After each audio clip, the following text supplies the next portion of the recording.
कि marijuana के जो खिलाफ लॉज हैं उनको भी हटाना चाहिए, लीगलाइज कर देना चाहिए marijuana को भी।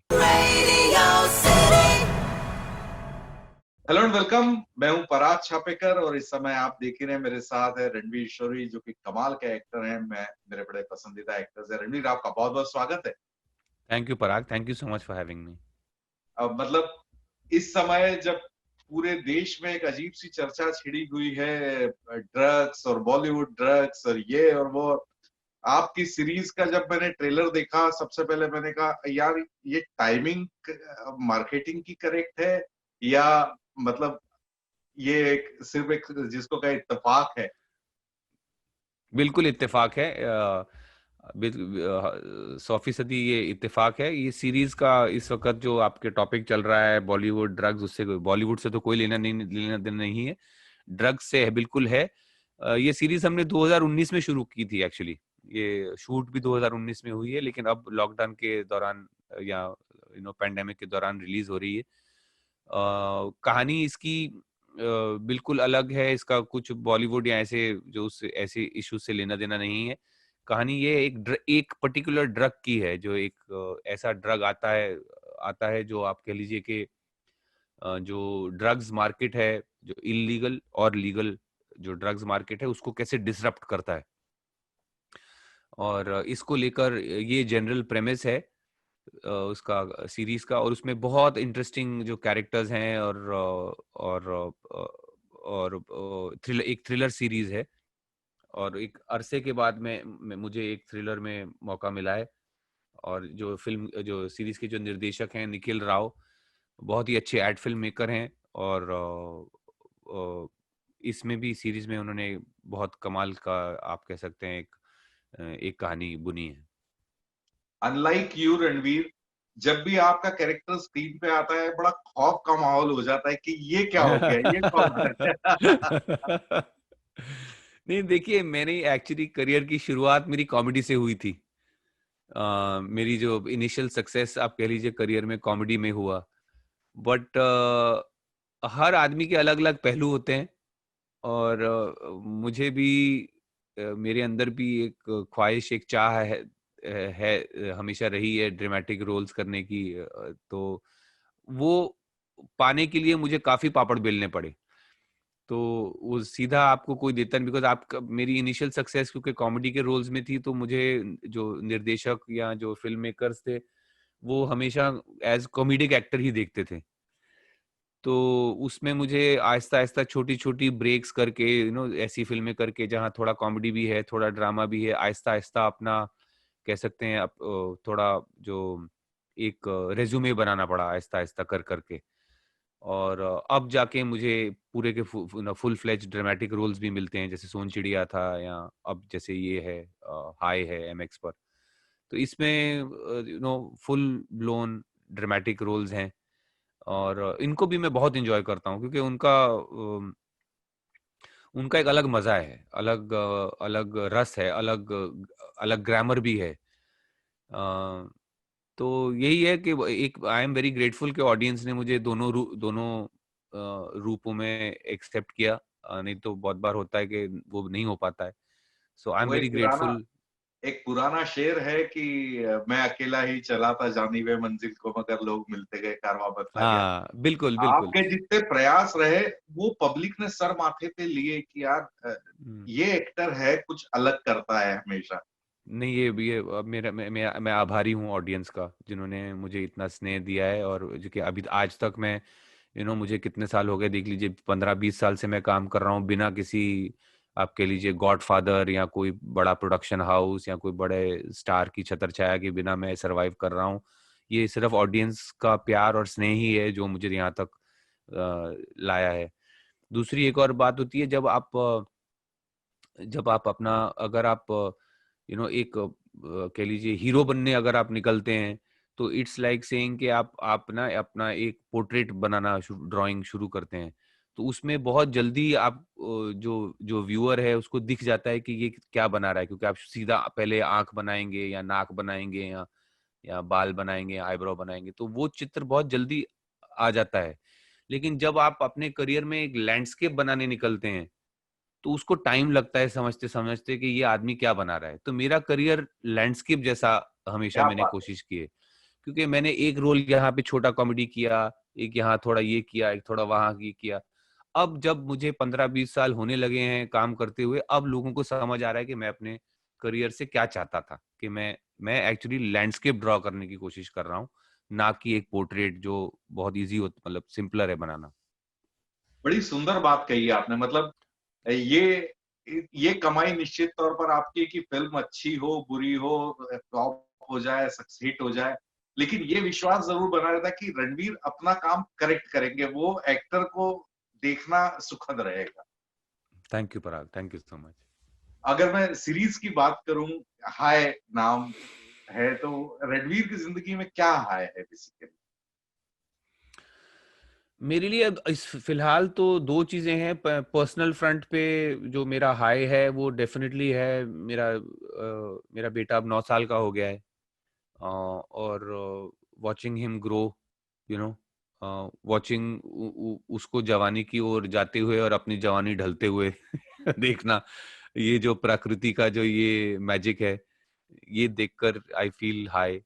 और करियर वाइज प्रोफेशनली मैं यही कहूंगा, जैसा मैंने आपसे कहा, कि अब जाके 15-20 साल काम करने के बाद मुझे लगता है कि एटलीस्ट कुछ लोगों को समझ में अब आता है कि मेरा करियर, मैं क्या बनाने निकला था अपने करियर को।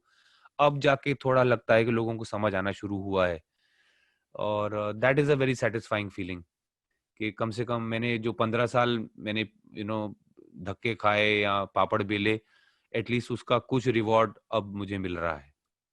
मैं एक चीज में जरूर ये कहना चाहूंगा कि आप हुए और इरफान भाई हुए ऐसे चुनिंदा लोग हैं जिनका जिन्होंने समय से पहले आज का स्टाइल दिया था। वो इंडस्ट्री को समझने में, वो एक्टिंग स्टाइल समझने में सालों लग गए कि यार इससे पहले ये आपको भी कहा जाता होगा यार थोड़ा सा हम्म ऐसा कर देना, लाउड कर देना, थोड़ा ये कुछ हम्म अलग हो रहा है। हम्म। नहीं, ये शुरू से रहा है, ये मैं एक्चुअली देखिए, जब आपको पता नहीं, मुझे पता नहीं आपको पता है कि नहीं, मेरी मैं फिल्म इंडस्ट्री के फ्रिंजेस पे पला हूँ। मेरे फादर भी हिंदी फिल्म प्रोड्यूसर थे, छोटे हिंदी फिल्म प्रोड्यूसर थे, उन्होंने भी छोटी फिल्में बनाई हैं। और हम लोग पले ये सब ऐसी एक्टिंग का मजाक उड़ाते हुए, मतलब आपने देखा है, मैंने अपने करियर में टीवी शोज भी करे हैं जहाँ पे मैंने मिमिक्री भी करता था मैं। जी तो जी। हम लोग ऐसी एक्टिंग का, ऐसी फिल्मों का, हम तो घर में, मैं और मेरे भाई तो मेरे पिताजी की फिल्मों के भी मजाक उड़ाते थे। तो हम लोग पले हैं ऐसी एक्टिंग और ऐसी सेंसिबिलिटी का मजाक उड़ाते हुए। तो जब अपने करने की बारी आई, चाहे वो चाहे मेरी इनिशियल फिल्में भी आप देखें, प्यार के साइड इफेक्ट्स, घोसला का घोसला वगैरह से, वहां से ही, इनिशियल फिल्मों से ही कभी उस हम लोग आइडलाइज करते थे जो इंटरनेशनल एक्टिंग, जो तरह की जो एक्टिंग रियलिज्म को, या कि अगर फैंटेसी भी, आप फैंटेसी फिल्म भी कर रहे हैं तो लेकिन परफॉर्मेंस रियल होनी चाहिए। वो आपकी जो कहानी है उसका फैंटास्टिक होना ठीक है, लेकिन आपकी एक्टिंग फैंटास्टिक, थिएट्रिकल होना वो नहीं होनी चाहिए। आपका performances should be founded in realism. तो उस स्कूल से, उस थॉट से शुरू से ही ये रहा है। तो जो जिस चीज का हम मजाक उड़ाते थे वो तो कर ही नहीं पाते, करने का सवाल ही नहीं उठता। तो शुरू से ही फिल्मों में ये एक लेकर चला था मैं, कि कि जो जो होना चाहिए वो करेंगे, ना कि जो हो रहा है। मतलब आप आपसे बात करते करते मुझे लगा कि यार मतलब आपको इतना टाइम इंडस्ट्री में हो गया और घोसला का घोसला की बात की, मुझे लगा अभी अभी तो रिलीज हुई थी और समय देखिए नहीं उड़ नहीं, जाता है। उसको हो गए, वो 2006 में रिलीज हुई थी सर, 14 इयर्स हो गए, 14 साल, 14 साल हो तो गए उसको। कमाल का टाइम है भाई। तो अगर मैं वापस हाय की बात करूं, तो हाय करते हुए, किस तरह का किरदार करते हुए, किस तरह का प्रोसेस रहा क्या?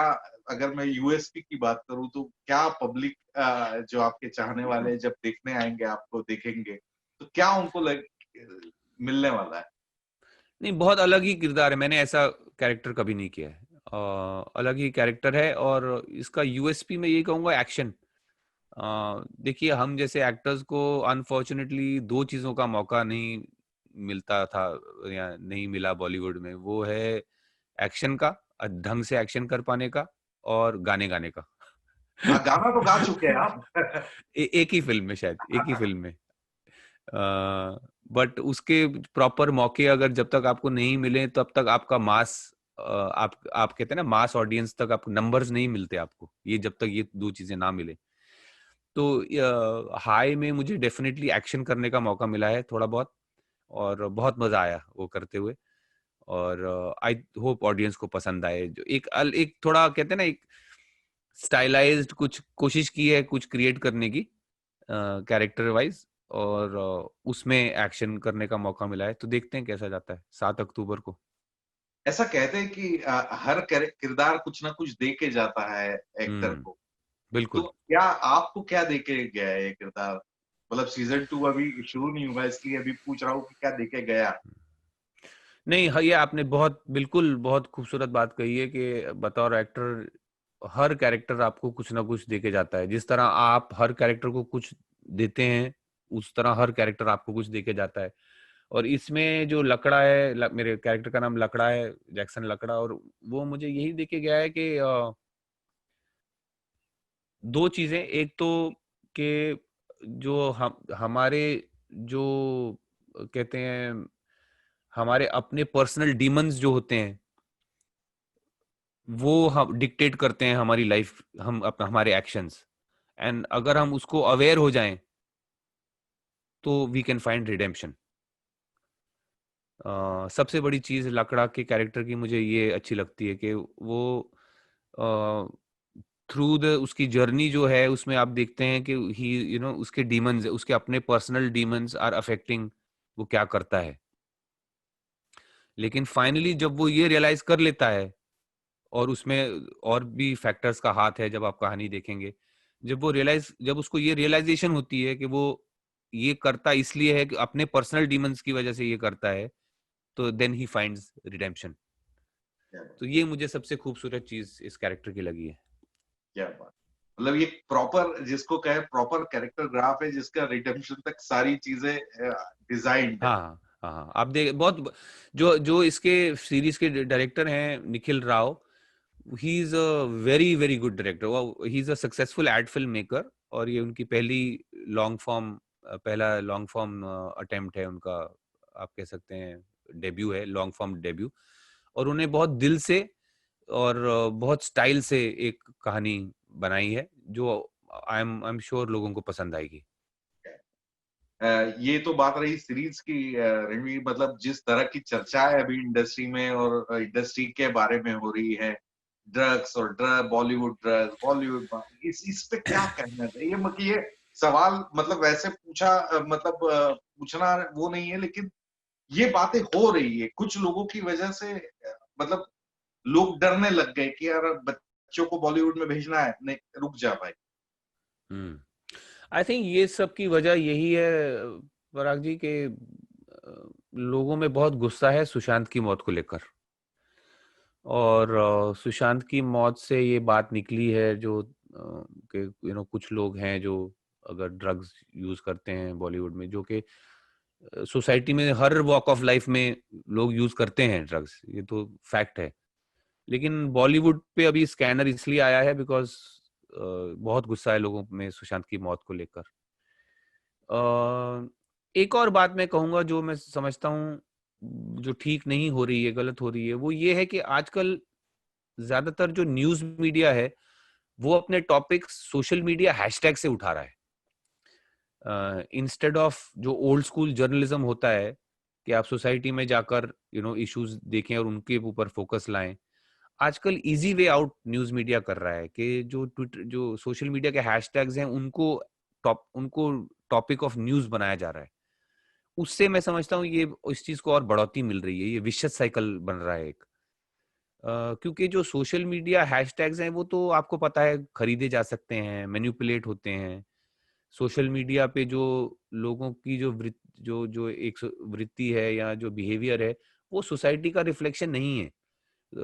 सोशल मीडिया पे लोग आते हैं अपनी भड़ास निकालने के लिए, या उनका जो अनोनिमस अकाउंट्स से उनको पता है कॉन्सिक्वेंसेस नहीं है, तो जो अनाप शनाप कहना चाहते हैं वो कह के निकल जाना।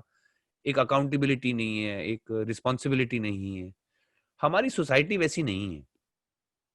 हम सोशल मीडिया पे अगर आप आते हैं तो आपको कोई भी आके गाली दे के निकल जाता है, बट आप बाहर दुनिया में अगर निकलते हैं तो ऐसा थोड़ी होता है कि सड़क पे आते जाते आपको कोई यू नो गालियां देके निकल जाए। There is a responsibility, there is an accountability there in real life. लेकिन सोशल मीडिया पे वो है नहीं, और उसी सोशल मीडिया के जो हैशटैग्स को आप समझें कि these are the issues that people should be talking about, ये ठीक नहीं है। ये मेरे हिसाब से दिस इज नॉट करेक्ट। और एक उसकी वजह से भी ये माहौल जैसा आप कह रहे हैं बन गया है, बिकॉज ये चीज बहुत ज्यादा क्या कहते हैं एम्पलीफाई होता जा रहा है कि Bollywood drugs, drugs Bollywood, Bollywood drugs, तो मतलब सिर्फ ड्रग्स ही ड्रग्स है बॉलीवुड में, ऐसा बन गया है वो चाइनीज विस्पर कैंपेन की तरह। तो ठीक है, ड्रग यूज है बॉलीवुड में, बाकी सोसाइटी में भी है। मैं बहुत सारी ऐसी पार्टीज में मैं गया हूँ जहाँ जो बॉलीवुड पार्टीज नहीं है वहां पे भी ड्रग कंजम्पशन देखा है। सो ये सिर्फ एक सिंगल आउट इस वक्त इसलिए हो रहा है क्योंकि जो सुशांत के केस की वजह से। और मैं मानता हूँ एक बार जो हमारी इन्वेस्टिगेटिंग एजेंसीज जब कोई जवाब देंगी कि वो क्या था, what was the circumstances surrounding Sushant death, ये तब तक ऐसा ही रहेगा। एक बड़ा अलग एंगल पे मैं बात करना चाह रहा था कि सुतपा जो हमारे हम्म इरफान भाई की वाइफ है, उन्होंने एक स्टेटमेंट दिया है कि सीबीडी ऑयल को लीगलाइज कर देना चाहिए इंडिया में। हम्म हम्म हम्म ये एक ऐसा मुद्दा है जिसपे बात की जानी चाहिए, मुझे लगता है। हम्म। बिल्कुल, सीबीडी ऑयल तो होना ही चाहिए बिकॉज उसका तो मेडिसिनल यूज के लिए यूज होता है। और आई डोंट नो, लोगों को शायद ये पता ना हो, सीबीडी ऑयल से नशा नहीं होता है आपको। जो जो टीएचसी कंटेंट होता है उससे नशा होता है मारिजुआना का, सीबीडी से नहीं होता। मैं ये मानता हूं कि मारिजुआना भी लीगल होना चाहिए। बहुत सारे देशों में तो ऑलरेडी लीगल हो चुका है। हमारे यहाँ पे भी कुछ दशक पहले तक लीगल ही था मारिजुआना। ये हमारे लॉज की प्रॉब्लम है, मारिजुआना की प्रॉब्लम इतनी नहीं है। ये हमारे कानून कॉलोनियल टाइम के, हम कॉलोनियल माइंडसेट जो हमारा है, वो हमारे कानून वैसे जैसे बहुत सारे पुराने लॉज जो चेंज होने चाहिए, उनमें से एक लॉज ये भी है कि मारिजुआना के जो खिलाफ लॉज हैं उनको भी हटाना चाहिए, लीगलाइज कर देना चाहिए मारिजुआना को भी। मेरा तो ये मानना है। सो बिल्कुल ये सही है, मैं इस्तफा से बिल्कुल सहमत हूँ। और जहां तक हार्ड ड्रग्स का सवाल है, ठीक है, मैं मानता हूँ वो सोसाइटी के लिए मेनेस हैं। और मैं यही हर इंसान को कहूंगा कि जो हार्ड ड्रग्स से बचकर रहें, बिकॉज उसका शॉर्ट टर्म बेनिफिट चाहे आपको लगता हो, लेकिन उसका जो लॉन्ग टर्म नुकसान है वो वो बहुत भारी पड़ेगा आपको। मतलब सीबीडी ऑयल को लेके, मतलब कैंसर पेशेंट्स जो बिल्कुल फोर्थ बिल्कुल स्टेज और बिल्कुल फाइव बिल्कुल में, बिल्कुल उनके लिए काफी इस्तेमाल हेल्पफुल है, होता आया बिल्कुल है। ना, ना सिर्फ उसके लिए, और भी बहुत हेल्थ बेनिफिट्स माने जाते हैं उसके। ना सिर्फ कैंसर, एंजाइटी, डिप्रेशन के लिए भी सीबीडी ऑयल यूज होता है। तो बट सीबीडी ऑयल में नशा नहीं, जो आई थिंक जो मारिजुआना के दो पार्ट्स होते हैं, टीएचसी और सीबीडी। और सीबीडी ऑयल में नशा नहीं होता। It's basically you can say a drug for depression and anxiety end of course anti anti cancer properties. ये बहुत अजीब सा मुद्दा पिछले 3 4 5 साल से खासकर इंटरटेनमेंट इंडस्ट्री में देखने में आया है कि बच्चे, वो प्रत्युषा बनर्जी थी, तो इससे लगा के दीपिका का भी रहा, लोग डिप्रेशन में बहुत आ जा रहे हैं। देखिए, ये धंधा आसान तो है नहीं, नंबर वन। सो यहाँ पे आपको मतलब यू हैव टू, मैं खुद जूझा हूँ डिप्रेशन से। मैं I am not as vocal about it as other actors have been जिनके आप नाम ले रहे हैं। बट मुझे भी एक दो बार मेडिकेशंस भी प्रिस्क्राइब हुई हैं एंजाइटी और डिप्रेशन के लिए।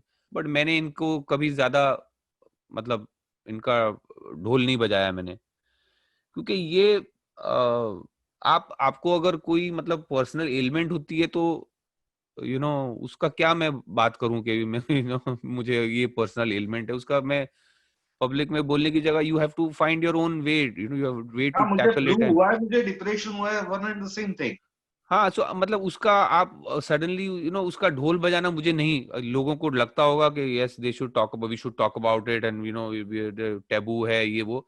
ना मुझे कभी टैबू लगा है, ना ही मुझे इसकी जरूरत लगी है कि मैं इसका ढोल पीटूं, कि यू नो इसकी मैं फुटेज क्या कहते हैं इसको एज पब्लिसिटी वो यूज करूं।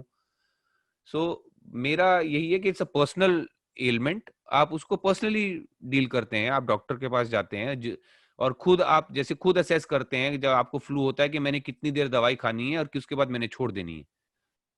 सो उसी तरह से इसका भी है, मुझे भी प्रिस्क्राइब हुई थी और आई न्यू कि वो डॉक्टर तो देखिए तो एलोपैथी का तो ये तो you know you have to जज फॉर योरसेल्फ कि कितनी देर आपको दवा खानी है कितनी देर नहीं खानी है, क्योंकि डॉक्टर तो चाहेगा कि आप लगे ही रहो खाते दवा रहो। पे।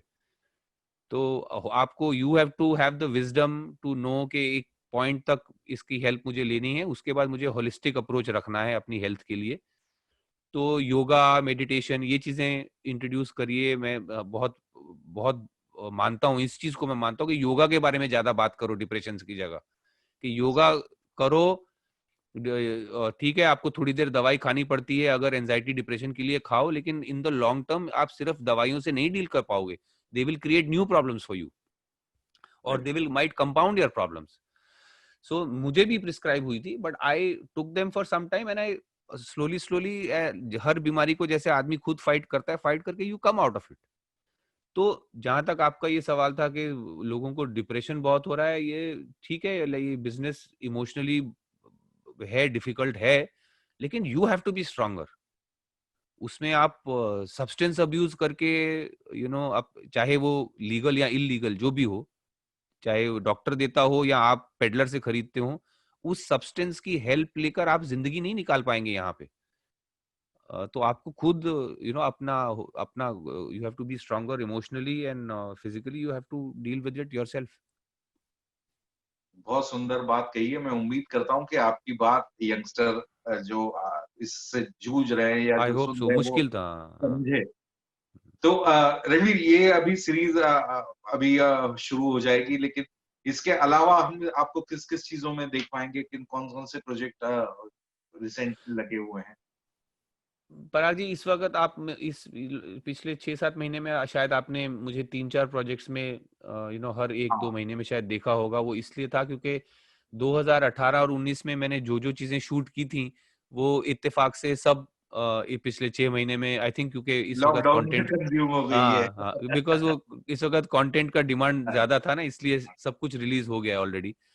अब मुझे नहीं लगता कोई ऐसी चीज है, शायद शायद 1-2 छोटी फिल्में हैं, एक रजत की एक फिल्म है आर के। मैं उम्मीद करता हूँ वो भी बहुत मजेदार फिल्म है। अगर आई होप रजत कपूर की वो फिल्म जल्दी आ जाए, वो शायद आएगी या 1-2 छोटी फिल्में और होंगी, बाकी ऐसा कुछ है नहीं। अब मैं फाइनली 6-7 महीने बाद लॉकडाउन से मैं निकल कर यहाँ आया हूँ, अमेरिका आया हूँ। मेरी एक सीरीज है मेट्रो पार्क, उसका सीजन 2 शूट करने के लिए। और बस अब फिर से कहते हैं जो मजदूरी फिर से शुरू की है खाना खाने के लिए। अब देखेंगे क्या होता है। चलिए, मेरा इंटरव्यू यहाँ खत्म होता है, लेकिन एक सवाल मैं आपसे और पूछना चाहूंगा जो मेरे बहुत बिल्कुल लंबे बिल्कुल। समय से जहन में था, कि आप, रजत, सौरभ, नेहा, सबने मिलकर एक बहुत खूबसूरत एक पैरेलल लाइन खड़ी करने की कोशिश की थी। हम्म। वो इंटरप्ट हो गई लाइन, क्यों? हम्म। नहीं, मैं नहीं मानता हूँ इंटरप्ट हुई है। वो हमारा वो कहते हैं ना, वो हमारा वो कोना एक अभी भी चलता है। अभी पीछे एक पिक्चर आई थी कड़क, रजत के साथ जो की थी। वो दरअसल शायद वो पूरी जो आप नाम ले रहे हैं, सौरभ, विनय, नेहा, और शायद वो हर बार नहीं जुड़ पाते साथ में, अलग अलग रीजंस की वजह से, क्योंकि अब हर एक की अपनी अपनी पर्सनल जर्नी भी है। चाहे सौरभ हो चाहे नेहा हो, बट मैं तो रजत के साथ पीछे लगा हमेशा लगा रहता हूँ, बिकॉज मैं रजत को बहुत मानता हूँ। For me you know he is my favourite director, he is a great friend, he is a great guide for me, और उनसे बहुत कुछ सीखता हूँ मैं। और तो मैं तो हमेशा कोशिश करता हूँ कि मैं कोई मौका ना छोड़ूं उनके साथ, चाहे काम करने का, चाहे उनके साथ है यू नो वक्त बिताने का हो। तो अभी तो कड़क पीछे आई थी सोनी लिव पे उनकी पिक्चर, अब नेक्स्ट उनकी आएगी आर के। तो यही है कि वो तो वो हमारा हमेशा, जितनी देर मैं जिंदा हूँ और जितनी देर पॉसिबल है, वो तो हमेशा वो एक कोना रहेगा, हम हमेशा के लिए। क्या बात है। चलिए, आपका बहुत-बहुत शुक्रिया रणवीर। उम्मीद करते हैं कि ऐसे ही अच्छे-अच्छे प्रोजेक्ट आपके देखने मिलेंगे। स्टे ब्लेस्ड, स्टे सेफ और मस्त रहिए। थैंक यू पराग साहब, आपसे बात करके बहुत अच्छा लगा। Be well, stay safe, I wish you all the best. Thank you very much.